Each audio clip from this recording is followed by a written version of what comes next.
네, 오늘 이 시간 우리가 함께 나눌 하나님의 말씀은 여호수아 10장 6절에서부터 15절까지에 기록되어 있는 말씀의 내용입니다.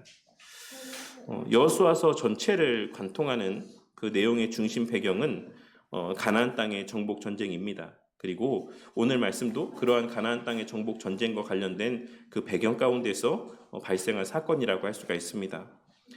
앞서 기브온 사람들은 자신들이 아주 먼 곳에 거주하는 사람들인 것처럼 여호수아를 속여서 이스라엘과 화친 조약을 맺었습니다. 그리고 그 사실로 인해서 예루살렘 왕을 비롯한 아모리족 속의 5 왕들은 기브온을 공격하고자 합니다. 그리고 그러한 과정 가운데 기브온 사람들은 여호수아에게 도움을 요청을 하게 되는 것입니다. 이것이 오늘 말씀에서의 어떤 전체적인 하나의 배경이라고 할 수가 있습니다. 오늘 본문 말씀에서 기브온 사람들은 길갈로 사람을 보내었다라고 말씀하고 있습니다. 길갈은 이스라엘 백성의 가나안 정복 전쟁에 있어 중심 거처가 되는 곳입니다. 길갈은 뒤편으로는 요단강이 흐르고 앞쪽으로는 이제 여리고성이 든든하게 앞을 막아주고 있는 위치 가운데 있었습니다. 그래서 방어가 용이한 지역이었기 때문에 이스라엘 백성들은 길갈의 본진을 두고 가나안 정복 전쟁을 벌였던 것입니다. 길갈은 그런 이유들로 앞으로 이어지는 사사시대나 초기 왕국시대에 이르기까지 이스라엘에 있어 정치적, 군사적, 종교적인 중심지로서의 중요한 역할들을 감당하게 됩니다. 어찌되었건 그러한 이유들로 길갈에 머무르고 있었던 이스라엘 백성들에게 기브온 사람들이 사람을 보내면서 전한 말은 당신의 종들 돕기를 더디게 하지 마시고 속히 우리에게 올라와서 우리를 구해달라는 것이었습니다.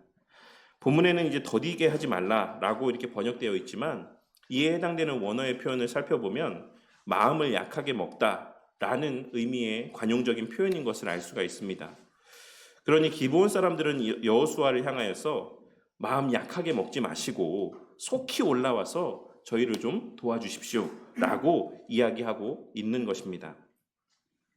그들의 그와 같은 요청에 대해서 여호수아는 본문 말씀에 기록된 내용에서와 같이 모든 군사와 용사들과 더불어서 길갈에서 기브온으로 올라갔습니다.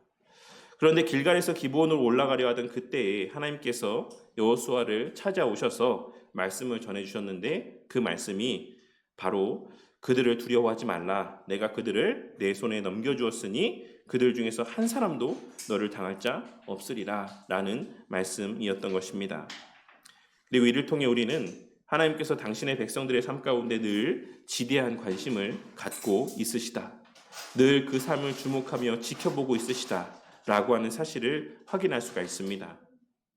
우리의 어떤 문제가 발생했을 때 하나님께서는 여호수아를 통하여서 이스라엘 백성들에게 말씀하셨던 것처럼 우리에게 먼저 말씀으로 찾아오시는 분이시라고 할 수가 있는 것입니다. 그러한 하나님 말씀을 들은 이후에 여호수아는 군사들과 함께 밤새 기브온으로 올라갔다라고 오늘 본문의 말씀은 증거하고 있습니다. 그런데 여기서 여호수아가 밤새 이제 이 지역까지 기브온까지 올라갔던 것은 하나님께서 그와 같이 쉬지 말고 올라가라라고 명령했기 때문이 아닙니다.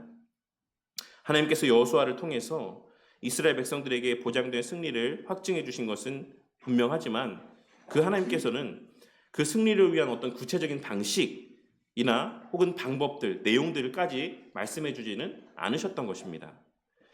여호수아가 밤새 기브온으로 올라간 것은 철저히 자신의 전략적인 선택이었습니다. 왜냐하면 앞서도 언급했던 것처럼 지금 기브온을 치려고 하는 군대는 여러 지도자들 하에 있는 군인들의 집합이었기 때문입니다. 그렇게 그들은 수적으로는 많았을지 모르겠지만 이제 막 소집된 군사들이었기 때문에 어떤 지휘 체계나 전략적인 협력 체계가 제대로 갖추어지지 않은 상태였다라고 할 수가 있는 것입니다. 여호수아는 그러한 그들에게 더 많은 시간을 주게 되면 이제 그러한 전쟁에서의 어떤 체계들, 지휘 체계나 명령의 체계, 전투에서의 방식들에 대한 어떤 합의들이 이루어질 것을 고려했기 때문에 그렇게 되면 이후에 전쟁에서 승리하기 위해서 더 많은 수고가 들어가게 될 것을 생각했기 때문에 최대한 시간을 단축하여 그들이 그러한 체계를 갖추지 못했을 때, 그러한 여러 지휘 체계나 어떤 전쟁에 있어서의 합의된 어떤 내용들이 도출되기 이전에 그들을 공격하기 위해 밤새도록 그 지역까지 올라갔던 것이고 기습 공격을 감행했던 것입니다. 그리고 이스라엘의 군사가 하룻밤새에 길갈에서 기브온까지 올라올 것이다라고는 생각하지 못했었기 때문에 아모리 연합군은 그 공격에 속수무책으로 당하게 될 수밖에 없었던 것입니다. 길갈에서 기브온까지는 오르막길로 약 25km에서 30km 정도가 떨어져 있는 위치 가운데 있었습니다. 그러니까 군대를 다녀오신 분들은 어느 정도 짐작하실 수 있겠지만 일반적으로 군인이 완전 군장을 하고 무장을 하고 행군을 할 때 평지에서 걷는 일반적인 속도가 시속 4km 정도라고 알려져 있습니다. 근데 오늘 말씀에서는 이 내용들이 이제 오르막길이었다라고 하는 것을 이제 암시해주고 있는 것이고, 그러니까 이는 오늘날로 표현하자면 산악구보, 산악행군을 한 것이죠. 그러니까 일반적으로 걷는 속도보다도 훨씬 더 느린 속도로 가게 될 수밖에 없었을 것이다라고 생각합니다. 그러니 그냥 평지에서 걸어도 6, 7시간 정도를 걸어야 되는 위치였는데 좀 생각을 해보자면 그보다 더한 시간이 걸리면 걸렸지 그보다 적은 시간이 걸리지는 않았을 것이다라는 사실을 우리는 충분히 짐작해 볼 수 있는 것입니다. 그러니 상식적으로 이 아모리 연합군이 생각할 때에도 이 시간에 이스라엘 군대가 여기에 도달해서 우리를 공격한다? 라고 하는 것은 상식적으로 그들이 생각할 수 있는 수준을 넘어섰던 것입니다. 그들의 생각 가운데는 이스라엘 백성들이 공격해 올 수도 있다라는 인지는 있었을지 몰라도 그 생각하고 있었던 때는 그들이 지금 생각하고 있는 것보다 훨씬 더, 지금 공격을 감행했던 때보다 훨씬 더 뒤의 때를 생각하고 있었을 것이 분명하다라고 할 수 있는 것입니다. 그리고 이러한 모습은 여호수아의 전략가로서의 뛰어남을 잘 나타내 보여주는 하나의 대목이라고 할 수 있습니다. 하지만 이러한 일에 대한 성경의 기록은 여호와께서 그들을 이스라엘 앞에서 패하게 하셨다라고 기록을 하고 있는 것을 확인할 수 있습니다. 실제적으로 그들을 도와주기 위해 발걸음을 뗀 것도 여호수아의 결정이었고, 또 단시간에 그 밤새 그 빠른 시간 가운데 그 지역 가운데 도달해서 공격을 감행하고자 한 것도 여호수아의 지혜와 어떤 결단에 내린 결정이었지만, 궁극적인 그의 승리의 원인에 대해서 성경은 말씀하시기를 하나님께서 이스라엘 앞에서 그들을 패하게 하셨다라고 표현하므로 이 모든 승리의 근원이 하나님께 있다라는 사실을 이야기하고 있는 것입니다.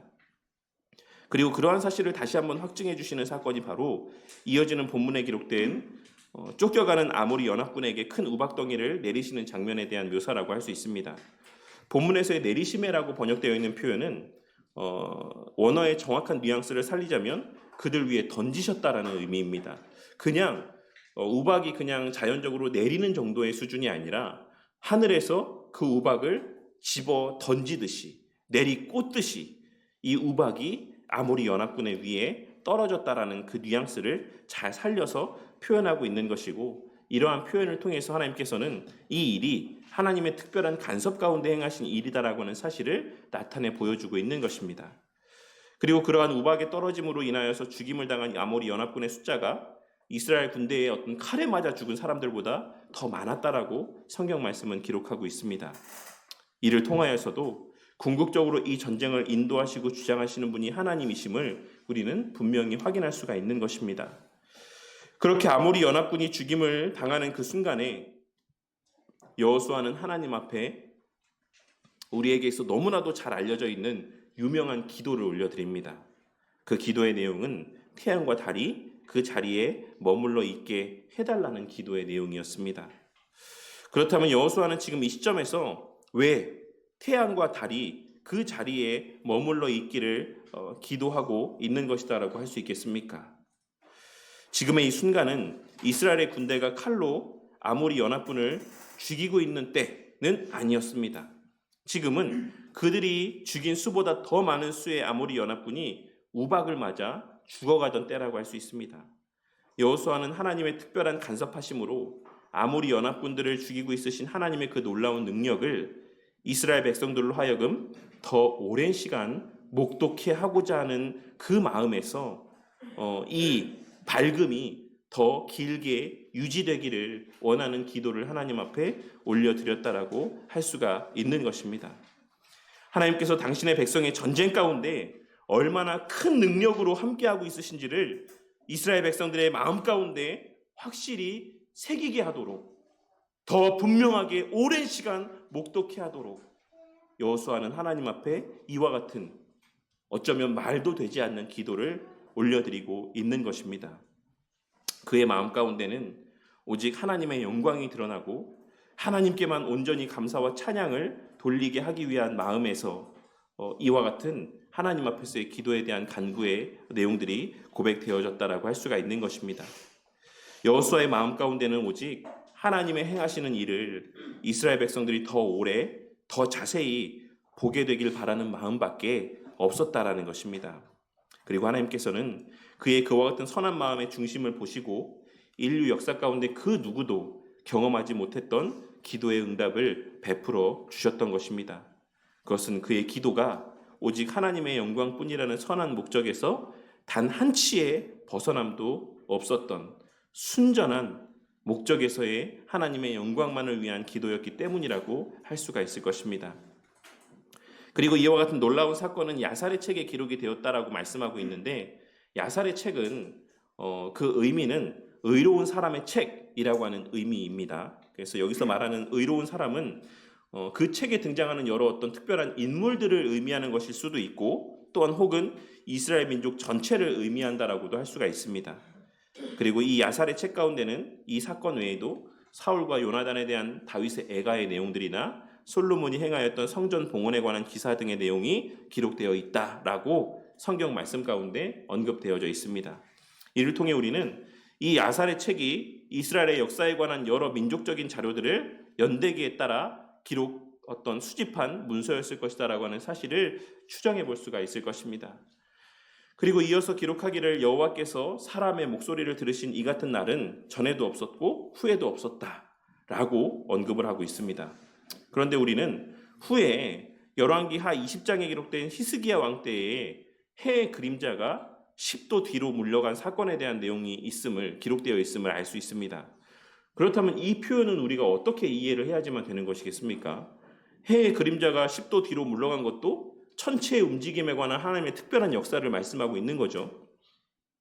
이는 이 여호수아서가 기록되고 완성될 당시까지의 시간을 의미하는 표현이라고 우리는 이해할 수 있을 것입니다. 여호수아가 이와 같은 기도를 올려드림으로 해가 멈춘 사건으로부터 여호수아서가 완성될 때까지의 그와 같은 일이 다시 있지 않았다라고 하는 것을 말씀하고 있는 것으로 이해할 수 있는 것입니다. 그리고 하나님께서 여호수아의 이와 같은 기도를 들어주신 이유에 대해서 말하기를 이는 여호와께서 이스라엘을 위하여 싸우셨습니다 라고 밝히고 있는 것입니다. 그 전쟁의 주관자가 하나님이셨기에 그 주관자이신 하나님을 드러내기 위한, 그 능력을 더 높이고 오직 그 하나님께만 영광 돌리기 위한 목적에서의 기도 가운데 하나님께서 응답하셨다. 인간의 이치, 인간의 사고를 뛰어넘어 하나님께서 놀라운 섭리 가운데 응답하셨다라고 하는 사실을 말씀하고 있는 것입니다. 그리고 그 후 이스라엘 백성들은 앞서도 말씀드렸던 것처럼 본진이 있는 길갈로 다시 되돌아오는 것으로 오늘의 이 말씀은 끝맺음하고 있는 것입니다. 여호수아서에 기록된 가나안 정복 전쟁의 내용은 지금 이 시대를 살아가는 우리에게 천국을 향하여 가는 여정에서 우리가 경험하게 될 치열한 영적인 전쟁의 모습을 나타내 보여주고 어떤 상징적으로 예표해 주는 것이다라고 할 수 있습니다. 그리고 이에 대해서 게알더스 보스 교수님은 그의 저서인 성경신학 제8장의 내용인 모세시대의 계시의 내용과 관계된 서술 가운데 이스라엘 백성들의 출애굽 사건과 이후 가나안 정복의 사건은 죄와 악의 객관적인 영역으로부터의 구원을 의미함과 동시에 내면적인 영적인 부패와 죄로부터도 구원을 받았다라는 사실에 대한 예표적인 의미가 담겨 있다라고 말씀하고 있습니다. 그리고 이러한 좀 어려운 표현들에 대해서 얼마 전에 이제 우리 교회에 오셔서도 말씀 전해주시고 강의를 들려주셨던 송영재 교수님은 이것이 바로 우리의 성화의 시작을 말씀하고 있는 것이다라고 이야기합니다.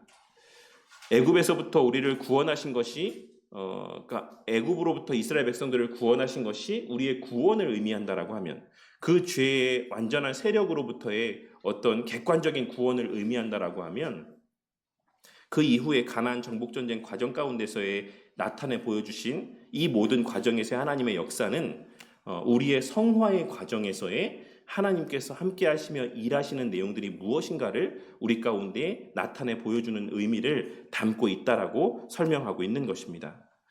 그러니 오늘 말씀에서의 가나안 정복 전쟁 속에서의 하나님의 행하신 일들은 우리의 각자의 성화의 여정 가운데 우리 하나님께서 우리의 삶 가운데 어떻게 개입하시고 역사하시는지를 나타내 보여주고 있는 것이다라고도 할 수가 있는 것입니다. 그 가운데 오늘의 말씀은 첫째로 우리 하나님께서는 우리의 구원 이후에 모든 성화의 삶의 시간 가운데 여전히 함께 하시고, 또한 그 모든 성화의 과정 일거수일투족 가운데 우리의 삶을 주목하고 있으시다라는 사실을 말씀하여 주고 있다라고 할 수 있습니다. 그냥 구원했으니 너희들이 알아서 성화되어져 가라 라고 말씀하고 있는 것이 아니라, 그 이후의 모든 성화의 과정 가운데서도 하나님께서는 우리의 그 모든 삶의 그 순간순간들마다 함께 하시며 그 삶을 주목하고 계시다라는 의미가 오늘의 말씀 가운데 담겨져 있다라는 것입니다. 이스라엘 백성이 전쟁에 임하기에 앞서 하나님께서는 이미 여호수아를 찾아오셔서 전쟁의 승리를 선포하여 주셨습니다. 이는 우리의 종국에 우리가 이 땅에서 어떠한 삶을 살아가든지 간에 종국적인 그 최후의 승리, 영화의 그 단계에 다다르게 될 것에 대한 어떤 계시적인 의미가 담겨 있다라고 할 수가 있습니다. 하나님께서는 말씀으로 먼저 찾아와 주시고 그 전쟁의 승리를 이미 이스라엘 백성들이 전쟁을 치르기에 앞서 그들에게 선포해 주셨던 것입니다. 우리는 이 말씀 가운데서 여호수아가 먼저 하나님을 찾은 것이 아니었다라는 사실에 주목할 필요가 있을 것입니다. 그와 마찬가지로 우리의 삶 속에서의 성화의 치열한 전투 또한 이미 승리가 보장되었다라는 사실을 우리는 오늘 말씀을 통해 발견하고 깨달을 수 있어야지만 될 것입니다. 우리의 영적인 전쟁 또한 이미 그 승리, 우리가 언제 죽어도, 우리가 그 성화의 여정 가운데 어떻게 그 성화의 모습 가운데 임하며 살아간다라고 할지라도 우리 모두는 우리의 삶에서의 그 종국을 맞이하는 그 순간 이미 성취된 그 영화의 자리 가운데 임하게 된다라는 사실을 우리는 오늘 말씀을 통해 다시 한번 되새겨볼 수 있어야지만 되는 것입니다. 주님께서는 우리가 말씀을 읽을 때 그 말씀 가운데 언제나 그 사실을 우리에게 상기시켜 주십니다. 우리의 중요한 삶의 선택의 기로에 서게 되었을 때, 영적인 전투의 현장 앞에서 우리가 읽은 말씀, 우리 안에 새겨진 그 하나님의 말씀을 성령 하나님께서 떠올려지게 하시고 그 말씀을 확신케 하심으로 여호수아에게 그러하셨던 것처럼 하나님께서는 우리에게도 이미 성취된 그 승리를 다시 한번 되새기게 하여 주시고 확증하여 주시는 것입니다. 그것을 어떻게 알 수 있습니까? 우리는 기록된 말씀이 언제나 우리 주 예수 그리스도를 향하고 그를 예표하고 있다는 사실을 알 수 있습니다. 그러니 하나님께서는 우리의 삶에서의 여러 선택의 기로에서의 두려움 가운데 서게 되었을 때, 그로 말미암는 근심과 염려 가운데 사로잡히게 되었을 때, 기록된 말씀을 통해 보게 하시는 우리 주 예수 그리스도를 바라보게 하시고 목독케 하심으로 그 어떤 상황 속에서도 우리의 그 어떠한 판단과 결정과 행함 가운데서도 그 행함의 궁극의 자리에는 그리스도를 통해 이미 성취된 승리와 영광이 우리에게 주어져 있음을 상기시켜 주심으로 우리의 마음의 근심을 덜게 하시고 또한 그 마음의 평안함의 은혜들을 더하여 주시며 하나님의 말씀대로의 행하고자 하는 선한 의지와 결단과 다짐들을 갖게 하여 주시는 것입니다. 오늘 말씀을 통해 우리가 믿는 하나님은 이신론적인 체계 안에서의 하나님이 아닌 쉽게 말해서 낳기만 하고 알아서 잘 크라고 이야기하는 그 자식을 방임하는 부모가 아닌 우리의 삶의 그 어떤 문제 가운데서도 무관하지 아니하시는, 그 관심을 거두지 아니하시는, 언제나 말씀으로 우리와 함께 하시고 그 말씀으로 우리를 위로해 주시고 힘을 주시고 능력을 주시며 하나님의 성취하신 약속에 대한 확신을 주시는 분이심을 다시 한번 깨닫게 하여 주시는 것임을 기억하고 그 어떤 선택의 기로에서도 그 하나님께서 이미 성취하신 은혜들을 바라보며 하나님의 기뻐하시는 바대로의 또 택함을, 또 하나님의 원하시는 바대로의 삶의 모습을 나타내 보이는 또 저와 우리 모두가 되기를 바랍니다. 둘째로, 성화의 은혜는 저절로 되어지는 은혜가 아닌 치열한 영적인 전쟁의 현장에서 역사하시는 하나님의 살아계심과 그 능력을 체험함 가운데 되어지게 하시는 은혜인 것을 우리는 오늘 말씀을 통해 깨달을 수가 있을 것입니다. 오늘 말씀에서의 전쟁의 과정을 보면 하나님께서 아모리 연합군들의 전열이 정비되지 못하게 하셨고, 또 도망하는 그들에게 우박을 내리심으로 이스라엘의 군대가 죽인 수보다 더 많은 아모리의 연합군을 죽이게 하셨습니다. 결과적으로 전쟁의 시작과 끝이 다 하나님께 달려 있었다라는 것입니다. 하지만 그 과정에서 하나님께서는 이스라엘 백성들의 실제 전쟁의 나아감과 그들의 수고가 있게 하셨다라는 사실 또한 발견할 수 있습니다. 그들은 밤새 쉬지 않고 기브온으로 올라갔으며 실제로 치열한 전투를 치렀습니다. 우리 삶에서의 영적인 전투도 마찬가지라고 할 수 있습니다. 하나님께서 이미 그리스도를 통해 승리를 완성해 놓으셨지만, 그리고 그 전투의 과정에 필요한 모든 은혜들을 다 예비해 놓으셨지만, 거기에는 반드시 우리의 믿음으로 나아감, 신실하게 행함이 수반되어져야지만 된다라는 사실을 하나님께서는 오늘 말씀을 통해 우리 가운데 계시하여 주고 있으신 것입니다. 그것이 하나님께서 일하시는 방식입니다. 다시 한번 말씀드리지만 하나님께서는 일반적으로 행동하는 자들에게 하나님의 일하심을 보게 하시고, 기도하고 간구하는 자에게 그의 은혜와 성령을 부어주시는 분이심을 오늘 말씀을 통해서도 다시 한번 깨닫게 되는 은혜가 있으시기를 바랍니다. 그리고 그것은 예수님도 마찬가지였습니다. 이에 대해서 히브리서 기록자는 히브리서 5장 7절에서 10절까지 기록된 말씀 가운데 다음과 같이 언급을 하고 있습니다. 그는 육체에 계실 때에 자기를 죽음에서 능히 구원하실 이에게 심한 통곡과 눈물로 간구와 소원을 올렸고, 그의 경건하심으로 말미암아 들으심을 얻었느니라. 그의 경건하심으로 말미암아 들으심을 얻었느니라. 그가 아들이시면서도 받으신 고난으로 순종함을 배워서 온전하게 되셨은즉.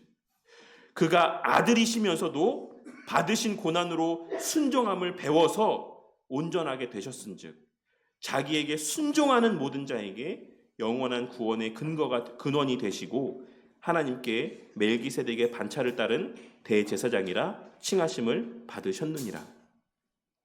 여기서의 그의 경건하심이라고 경건하심으로 말미암아라고 번역된 표현에 대해서 NIV 성경은 뭐라고 번역을 하고 있냐면 그의 경건한 복종으로 인하여라고 번역을 하고 있습니다. 그러니 그와 같은 어떤 의미에서 다시 이 말씀을 읽어드리자면, 능히 구원하실 이에게 심한 통곡과 눈물로 간구와 소원을 올려드렸고, 그의 경건한 복종으로 말미암아 들으심을 얻었다라고 말씀하고 있는 것입니다.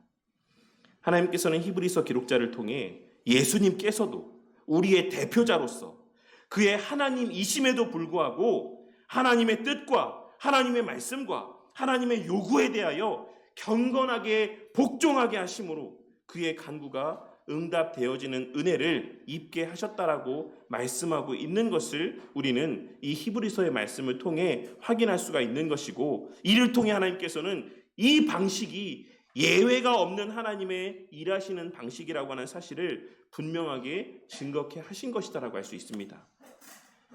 당신의 아들이자 하나님이신 예수님께서도 이와 같은 방식으로 그의 은혜를 체험케 하시고 그 기도 가운데 응답을 체험케 하시는 과정을 통해 우리가 하나님의 은혜를 받아 누리는 과정이 바로 이와 같다라고 하는 사실을 우리에게 나타내 보여주신 것이다라고 할 수가 있는 것입니다.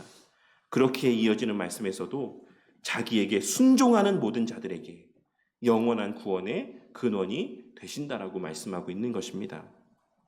이러한 말씀과 오늘 말씀에서의 실제적인 그 실예들을 통하여서 하나님께서는 하나님 스스로의 의지와 그 능력으로 일하시는 분이시지만 그 뜻의 성취를 사람의 간구와 행하게 하심을 통하여서 그 말씀 가운데 실제적으로 순종하는 모습을 나타내 보이게 하심을 통해 이루신다라는 사실을 깨닫게 되는 은혜가 있으시기를 바랍니다. 하나님께서는 그냥 저절로 성화되어져 가게 하시는 것이 아니라 그냥 우리 성도님들이 이 말씀이 선포되어지는 이 자리 가운데 그냥 앉아만 있으면, 그 들려주시는 말씀을 그냥 듣기만 하면, 기도하기만 하면, 성례에 참여하기만 하면 그냥 저절로 성화되어져 가게 하시는 것이 아니라, 저절로 그리스도를 닮아가게 하시는 것이 아니라, 저절로 신앙이 자라가게 하시는 것이 아니라, 성숙하여져 가게 하시는 것이 아니라, 우리 각자의 마음 가운데 그리스도를 닮아가고자 하는 선한 마음들을 주시고 죄에서 멀어지고 의를 추구하고자 하는 그 열정적인 마음들을 주시고 그러한 열망을 담아 기도하게 하시며 그 기도한 바대로 살아가고자 하는 의지와 능력을 주심으로 하나님께서 명하시는 바 그 말씀 가운데 순종하게 하심으로 하나님의 뜻을 이루어가게 하시고 또 이루어 가신다는 것입니다. 우리의 삶 가운데 말씀 가운데 행하게 하심을 통해 그 말씀 가운데 행하고자 하는 그 열심 가운데 그 실천 가운데 하나님께서는 우리의 신앙이 자라가게 하시고 그 죄와의 싸움 가운데서 승리케 하시는 은혜들을 누리고 만끽하게 하여 주신다라는 것입니다.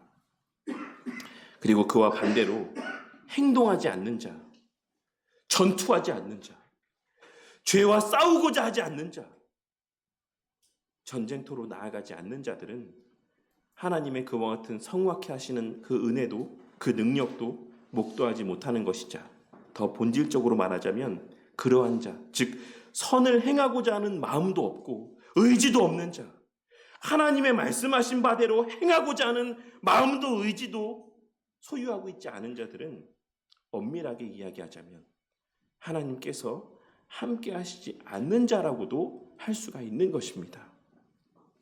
우리의 구원 이후의 삶인 성화의 삶이라고 하는 것은 구원과 뗄 수 없는 관계 가운데 있는 것이기도 하고 그렇기에 그냥 받은 구원에 감사하며 그 자리에 머물러 있을 수 있는 삶이 아닌 반드시 치열한 영적인 전투의 현장으로 나아가게 되어 있는 것임을 오늘 말씀을 통해 깨닫게 되는 은혜가 있으시기를 바랍니다.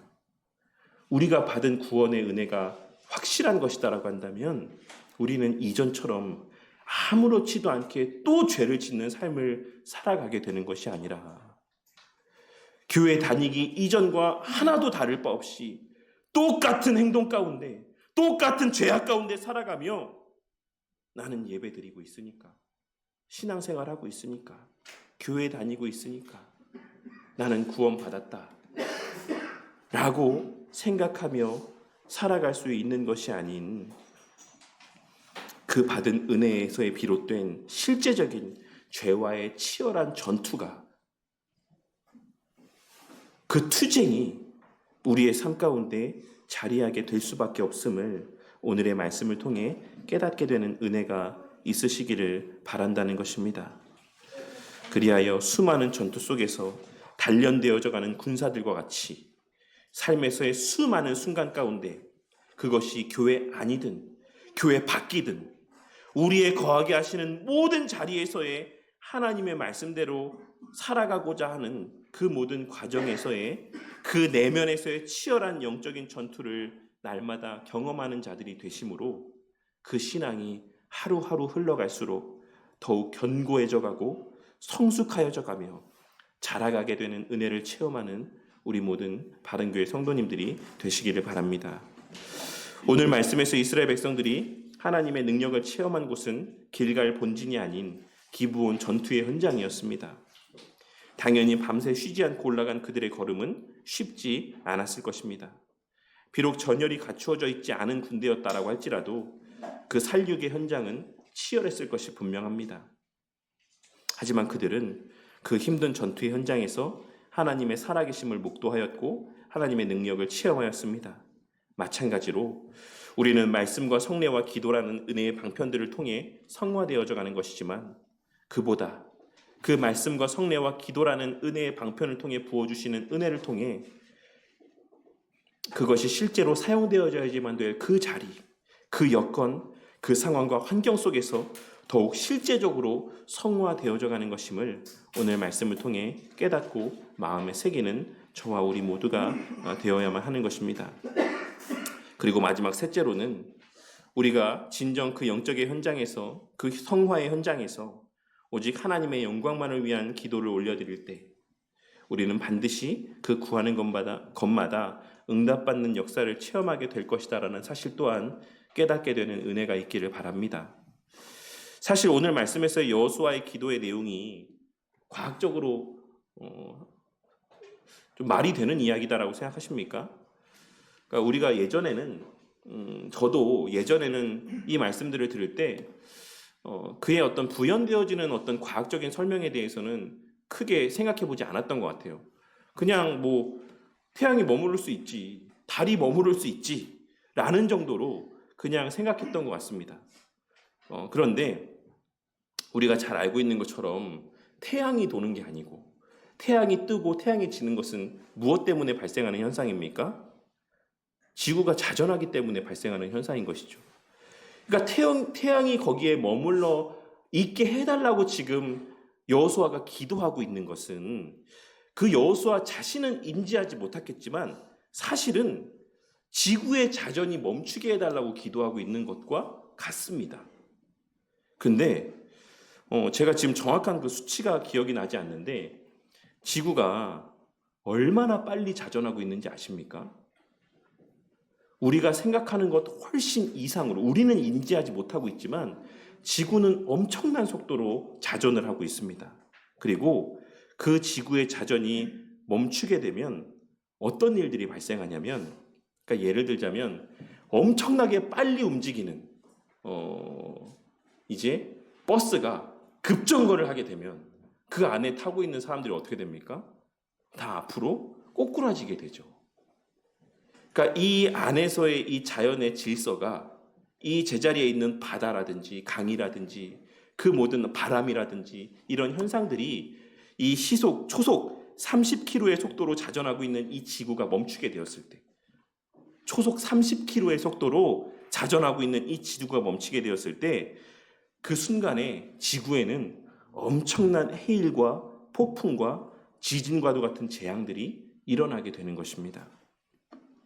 하지만 여호수아의 마음 가운데는 그런 어떤 다른 생각이 있지 않았습니다. 오직 하나님의 능력이 이스라엘 백성들에게 더 긴 시간 목도되어지기를 바라는 그 순수한 마음밖에 없었습니다. 사람들이 더 오래 봤으면 좋겠다. 하나님이 우리와 함께 하시는 것을 사람들이 더 오랫동안 지켜봤으면 좋겠다. 그래서 이후에 임하게 될 그 전쟁 가운데 우리 백성들의 마음이 흔들리지 않았으면 좋겠다. 지금의 기억이 그 마음 가운데 깊이 새겨져서 이후의 전쟁 가운데도 그들이 두려워하지 않고 정말 하나님만을 바라보며 이 치열한 영적인 전투 가운데 승리를 맛봤으면 좋겠다라는 마음이 여호수아의 마음 가운데 자리하고 있었다라는 것입니다. 그리고 그 마음의 중심을 잘 아시는 하나님께서는 그 구하는 내용은 비록 말이 되지 않는다라고 할지라도 그 마음에 바라는 바대로의 응답을 그에게 경험케 해주셨습니다. 어떻게 일어났는지 알 수 없죠. 하나님께서 어떻게 그 지진과 해일과 폭풍들을 일어나지 않게 하시고 지구의 자전을 멈추게 하셨는지 우리는 알지 못합니다. 하지만 우리가 생각할 것은 하나님께서 너무나도 놀라운 이와 같은 기도 가운데 응답하여 주셨다라고 하는 것. 그것을 우리는 오늘의 말씀을 통해 발견하고 깨달을 수가 있는 것입니다. 그리고 그와 같이 하나님께서 그의 말이 되지도 않는 이 기도 가운데 응답하신 그 이유는 그의 본심이, 그 마음의 중심이 진정 하나님의 영광으로만 채워져 있었기 때문입니다. 그렇다면 반면에 하나님께서는 어떤 기도 가운데는 응답하지 않으시는 것이겠습니까? 이에 대해서 성경 말씀은 시편 66편이나 이사야 59장에 기록되어 있는 말씀에서와 같이 그 마음에 죄악을 품고 드리는 기도 가운데 하나님께서는 응답하지 아니하시고 야고보서 4장에 기록된 말씀에서와 같이 자기의 정욕을 위해서 드리는 기도에 응답하지 아니하시며, 혹은 야고보서 1장에 기록된 말씀에서와 같이 믿음 없이 드리는 기도에 대하여 응답하지 않으신다라고 하나님은 말씀하고 있으십니다. 그렇다면 우리 성도님들의 지금 하나님 앞에 간구하는 기도들은 어디에 속하는 기도의 내용들입니까? 우리 성도님들은 무엇을 위해서 기도하고 있습니까? 정말 순전히 하나님의 영광만을 위하여서 기도하는 가운데 있습니까? 아니면 단순히 이 땅에서 조금 더 평안한 삶을 누리고 좋은 것 먹고 잘 살기 위한 목적에서의 하나님 앞에 기도라는 수단을 사용하는 가운데 있습니까? 그 내용이 설령 예배를 잘 드리고 헌금을 많이 하게 되고 신앙생활 잘 하게 해달라는 기도라고 할지라도 그 동기와 목적이 사람들로부터 자신의 신앙이 인정받기 위함에서의 기도라고 한다면 그러한 기도는 하나님의 영광을 위한 기도라고는 할 수 없을 것입니다. 그렇기에 우리의 기도는 우리의 행함이 하나님의 영광을 가리우지 않고 우리와 같은 보잘것없는 사람들을 변화시켜 가심을 통해 하나님의 영광이 드러나게 하여 주시기를 바라는 마음에서의 간구가 되어야 하고, 우리의 진심이 그와 같을 때 하나님께서는 그러한 우리의 간구 가운데 반드시 응답하실 것이다라고 생각합니다. 우리가 진정 하나님만을 높이고 하나님의 영광만을 위한 선한 마음으로 하나님 앞에 어떠한 것들을 아뢰을 때 하나님께서는 설령 그 기도가 말이 되지 않는 기도라고 할지라도 나는 그러한 간구 가운데 응답한다라는 사실을 오늘 말씀을 통해 우리 가운데 말씀하여 주고 있으신 것임을 기억하고, 우리는 그것을 기적이라고 이야기한다라는 사실을 기억하고, 때로는 하나님의 그 기적과도 같은 은혜들을 담대히 또한 간구할 줄 아는 저와 우리 모두의 삶이 될 수 있어야지만 된다라는 것입니다. 하나님께서는 지금 이 순간에도 우리의 삶을 주목하고 있으시며 우리의 목소리에 귀를 기울이고 있으십니다.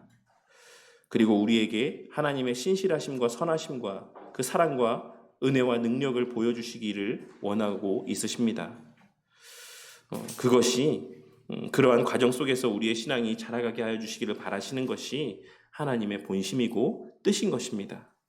그러니 어떠한 삶에서의 굴곡들을 마주하게 되었을 때, 어떤 삶에서의 하나님의 영광과 나의 유익과의 사이에서의 선택의 기로에 서게 되었을 때 두려워하지 말고 하나님의 말씀대로 행하며 살아가는 우리 성도님들이 되시기를 바랍니다. 하나님 말씀대로 순종하며 살아가면 다 망할 것만 같이 여겨지는 상황 속에서도 이 땅에서의 우리의 먹고 사는 문제보다도 더 큰 가치를 위해 기꺼이 담대하게 하나님 말씀대로 행하는 저와 우리 모두가 되기를 바란다는 것입니다. 그러할 때 우리는 그러한 하나님의 말씀대로에 순종하며 살아가고자 하는 우리의 그 발버둥과 애씀 가운데 나의 노력과는 비할 수 없는 큰 능력으로 우리 가운데 역사하시며 우리를 위하여 싸우시며 그 하나님의 말씀의 진리됨과 신실하심을 목독해 하시는 그 베푸시는 은혜를 체험하게 될 줄로 믿습니다. 그리고 그 현장에서 그 과정 가운데서 나의 말과 행위를 통해 우리의 신앙의 모습을 통해 하나님의 영광이 더 지속적으로 더 분명하고도 온전히 증거되기를 바라는 마음 가운데 주저없이 하나님 앞에 담대히 기도하는 우리 성도님들이 되시기를 바랍니다. 그러할 때 우리는 말씀을 통해 약속하신 우리의 구하는 것마다 응답받게 될 것이다라고 하는 그 하나님의 약속이 실제임을 그 삶의 자리에서 체험하고 목독해 될 것입니다. 최근에 교회 밖의 여러 가지 문제들로 인하여서 교회가 무너지게 될 것이다, 이 땅의 한국교회가 사라지게 될 것이다 라고 걱정하고 염려하며 외적인 문제를 해결하기 위해 애쓰는 분들을 보게 될 때가 많습니다. 물론 저는 그러한 마음을 갖고 교회 외적으로 교회에 가해지는 여러 위해들을 막기 위해 노력하는 모습도 너무나도 귀하고 가치 있는 신앙의 모습이다라고 생각합니다. 동성애를 막기 위해 차별금지법을 저지하기 위해 목소리를 내는 우리 성도들의 그 마음의 본심도 너무 귀하다라고 할 수가 있는 것입니다. 우리는 성경에 반하는 가치에 대해서 당연히 거부하고 그러한 사회가 되지 않도록 우리가 할 수 있는 최선을 다하는 삶을 살아가는 것이 우리의 본분이라는 사실을 늘 명심하고 살아야 되는 것은 맞는 것입니다. 하지만 우리가 또한 동시에 기억해야 될 것은 기독교 역사 가운데 교회가 힘듦을 겪고 어려움을 겪게 된 것은 외부로부터의 핍박 때문이 아닌 내부에서의 세속적인 삶으로의 변화였다라는 사실, 그 변화로 인함이었다라는 사실을 우리는 간과해서는 안 될 것입니다. 교회가 가장 큰 어려움을 겪게 된 것은 외부로부터의 핍박 때문이 아닌 그 안에서의 세속화된 잘못된 신앙의 모습으로 인해 교회는 그 모습을 잃어가게 되고 힘을 잃어가게 되고 참된 교회를 찾아보기 힘든 암흑의 시대를 우리가 맞이하게 되었었다라는 사실을 우리는 역사의 교훈을 통해 잊어서는 안 된다는 것입니다. 그렇기에 하나님의 원하시는 바는 이 세상에 하나님 나라화 되어져 가는 것이 아닌 이 세상의 나라 속에서의 하나님 나라의 구별됨과 당신의 백성들의 구별됨을 나타내 보이게 하심으로 이 세상의 나라 속에서 당신의 택하신 자들을 그 하나님의 나라로 불러내어 구원하시는 것, 하나님의 나라 백성이 되게 하시는 것임을 늘 명심하고 살아가는 저와 우리 모두가 되기를 바랍니다. 그리고 그와 같은 하나님의 뜻을 이루는 수단으로 사용하시기 위해 하나님께서는 우리를 성화되어져 가게 하시는 것이기도 함을 깨닫게 되는 은혜가 있으시기를 바랍니다. 우리의 성화는, 교회의 성화라고 하는 것은 그저 단순히 우리 개인의 유익만을 위해 주시는 은혜가 아니라 하나님의 크신 구속의 역사 완성을 위하여서 베푸시는 은혜이기도 함을 깨닫고 마음 가운데 새기는 우리 성도님들이 되시기를 바란다는 것입니다. 그리고 이와 같은 하나님 나라의 관점에서의 성화를 이해하게 될 때 우리는 성화라고 하는 것이 그냥 이 예배당 안에서 말씀 보고 기도하고 성례를 거행함을 통해서만 이루어지는 것이 아니라는 사실을 쉽게 깨닫게 될 수 있을 것입니다. 우리의 성화라고 하는 것은 여기서 깨닫게 하신 그 은혜를 우리에 속하게 하시는 그 모든 자리에서 발현하게 하시는 과정 가운데 더욱 온전히 이루어져 가고 성취되어져 가는 것임을 우리는 늘 기억하고 명심함 가운데 우리에 속한 그 세상의 자리 속에서 들려주신 말씀대로 깨닫게 하신 바대로 주님께서 우리에게 가르쳐 주신 기도의 내용대로 우리에게 기도하게 하시는 바대로 살아가고자 하는 열심의 그 치열한 영적인 전투의 모습이 우리 가운데 자리하고 있어야지만 된다라는 것입니다.